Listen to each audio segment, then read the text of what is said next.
እግዚአብሔር ከማሰነ ማንነት አውጥቶ የትንሣኤ ብርሃን ለማየት ያደርጋል። እውነቴን ነው የምነግራችሁ፣ በራሳችሁ ተስፋ አትቁረጡ። እግዚአብሔር ከኃጢአት ጉድጓድ አውጥቶ ሰዎችን ትልቅ ሰው ያደርጋል። ትልቅ ሰው ያደርጋል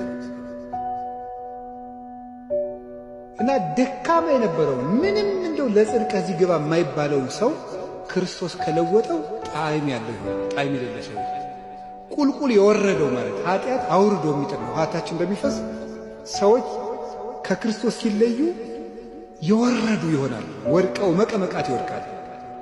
እነዚያ እንደገና ተመልሰው ጣዕም እንዲሰጡ ወርደው የኃጢአት መሰረት የሲኦል መሰረቷ የሆኑ ሰዎች ተመልሰው መዓዛቸው ለሌላው የሚተርፍ ለራሳቸውን ለሌላውን ደስታ የሚሰጡ መሆን ይችላል።